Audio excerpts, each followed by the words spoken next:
The Shark Deck. Johnny Mac with your daily comedy news. I am missing the late night jokes. I had LateBot spit out some about Barbenheimer. You know about this? You go see the Barbie movie and Oppenheimer back to back. LateBot says, who's excited for Barbie and Oppenheimer to open on the same day? It's like Ken and Einstein duking it out in the ultimate showdown. Talk about a double feature night. Watch Barbie first for some fashion inspiration, and then Oppenheimer to feel incredibly unaccomplished. Not bad. One's about hot trends, the other is about nuclear meltdown, and I think the best one is, I heard Barbie's getting a bit too real. In this one, she faces existential dilemmas like, should I go with the pink convertible or destroy 2 cities to end the war? I'm seeing Oppenheimer in about 2 hours after I record this. I will let you know how it goes. Jim Gaffigan got the... A friend used to use a phrase, wax your car. Jim got a wax job from Variety. Oh boy, what a flowing article. Jim's going to be up in Montreal picking up awards, and he's got his new special Dark Pale hitting Amazon Prime on July 25th. That's Tuesday. I'll save you a calendar run there. Part of the wax job, Mike Birbiglia cold called Gaffigan after searching for any other comedians who attended Georgetown. Gaffigan not only answered his landline, but met Birbiglia for lunch and gave the aspiring comic advice. Birbiglia said it was not only some of the best advice he ever received, but he still seeks Gaffigan's counsel to this day. Now, so that's interesting to me because, I've heard if you help Jim early in his career, he doesn't return calls when he gets a little more famous. I've heard that from people who worked at Sirius Satellite Radio circa 2004 to 2014. I've heard people say that you asked Jim to come back on and he's never heard of you all of a sudden. That's weird. Birbiglia said, I think he's a real master and student of artistic and entertainment autonomy, which is to say he creates his own special, he creates his own material, he creates his own tours, the artwork for the tours, all this stuff. Yeah.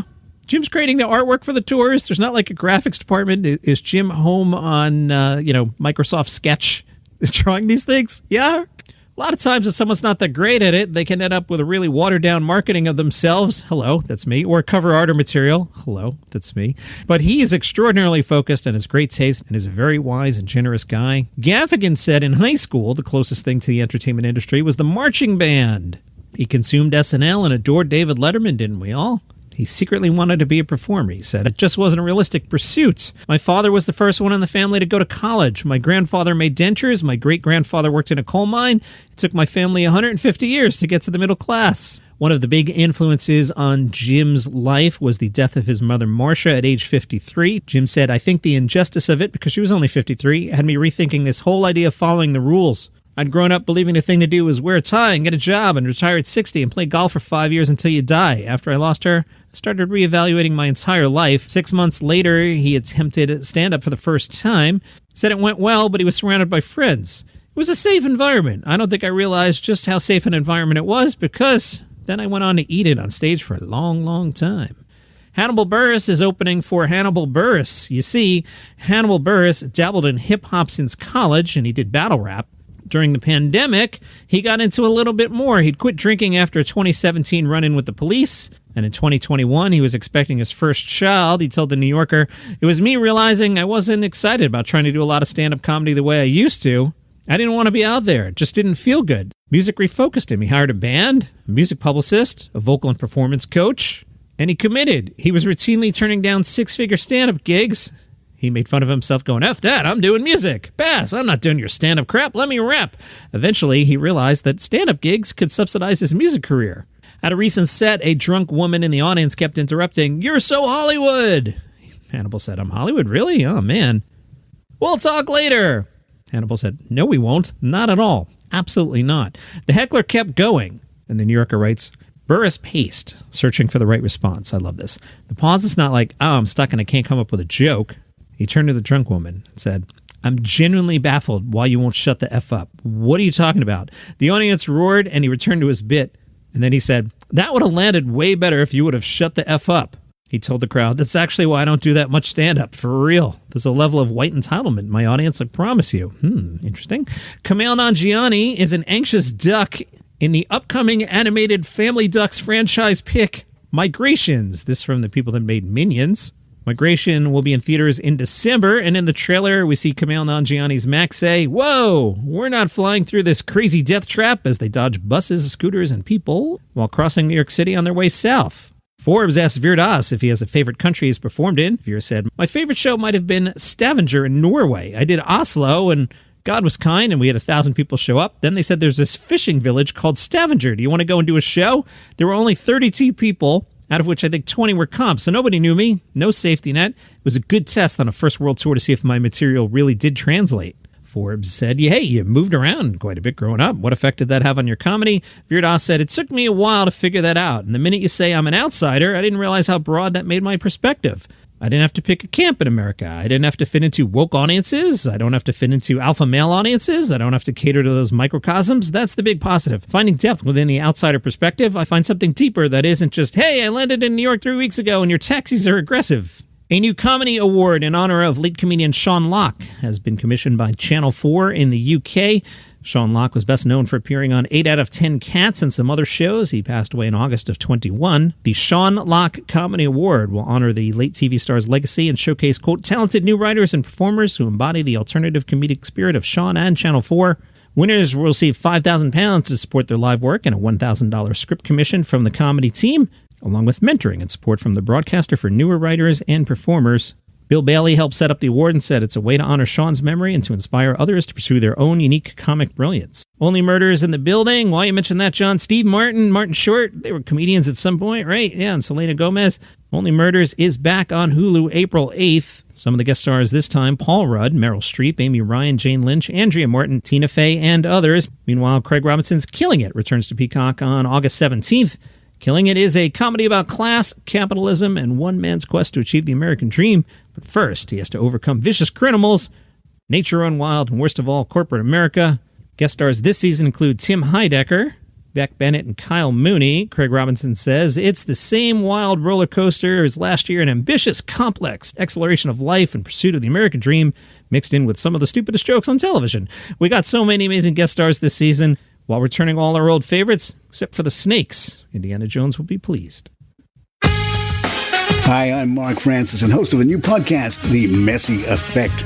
Join us as we take you into the exciting new world of Argentine soccer phenomenon, Lionel Messi, and his new life at Inter Miami. Will bring you into the glitz, the glamour, the star-studded events, along with the exciting journey to a new world of U.S. soccer and international football with news and stories 3 times a week.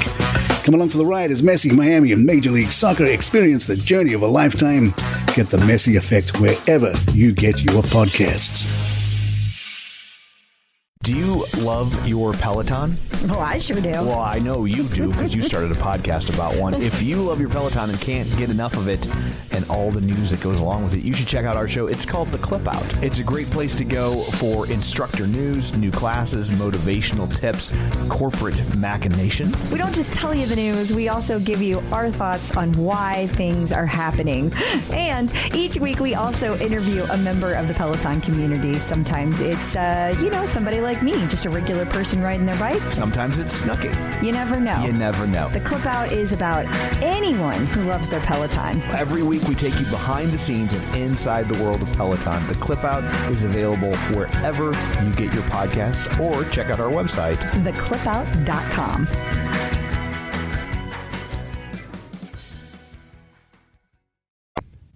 If you like what I do here, you can buy me a coffee at buymeacoffee.com/dailycomedynews. What you do is you go to that URL. I'll say it again. You throw some money in the tip jar. I take your money, and I go to the National Donuts chain, and I pick up a large iced coffee with caramel and milk that I have already ordered on my app. So I drive there, and I listen to Daily Comedy News for some quality control to make sure I didn't blow an edit.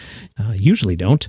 And then I get my coffee, and I drive home, and I listen to the rest of the episode. Works out pretty well. Buymeacoffee.com/dailycomedynews. Let's take a look at the Just for Laughs Montreal Comedy Festival. The off-JFL shows have begun. I promised you yesterday I'd tell you about Britannic.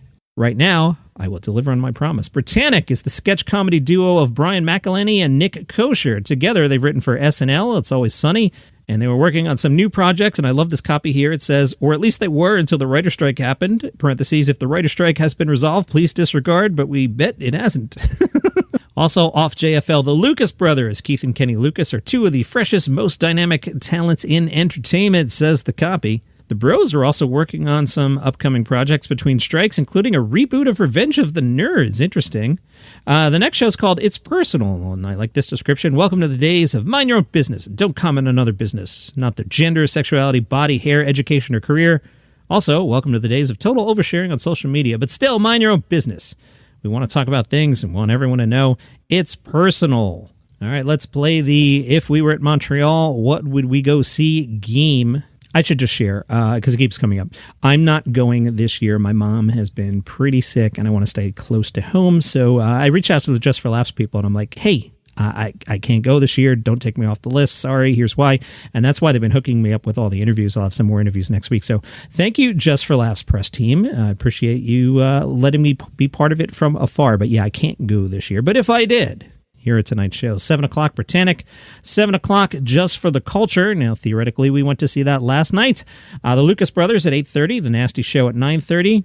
It's Personal with Ursula Carlson. I just told you about that. Another Nasty Show at midnight, and Midnight Surprise at 11:59. Now, why is Midnight Surprise at 11:59, Johnny Mac? Airlines do this the same way. Because nobody knows, like, is midnight 12 a.m., 12 p.m.? It's 12 a.m. I know that. You know that. But people get confused. So you never schedule anything right at midnight. Either do 11:59 or 12:01. That way people can handle it. So if you do it at 11:59, people understand Friday at 11:59 is Friday at 11:59. If I say midnight, technically it's Saturday at midnight, but then you would think that's Saturday turning into Sunday, so it gets very confusing. Long explanation to tell you what a midnight surprise at 11:59 is. Shut up, John. Okay, let's see. What should we see? In my fantasy, if we saw Just for the Culture last night, well, we haven't seen Britannic yet, so that'll be our 7 o'clock show. That'll walk us right up to the Lucas Brothers at 8:30. That'll walk us right up to It's Personal at 10. This is working out great. And that'll walk us up to 11:59 p.m. Surprise. Perfect. And listen to this news from the Edinburgh Fringe. We've heard how expensive it is for performers to perform at the Fringe. Someone is paying more than £1,100 for a parking space for the month. Brian made over £400 during the festival last year. He said the extra income, which came in during the festival period, was great.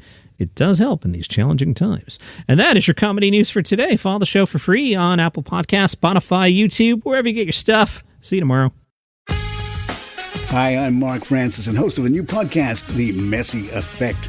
Join us as we take you into the exciting new world of Argentine soccer phenomenon, Lionel Messi.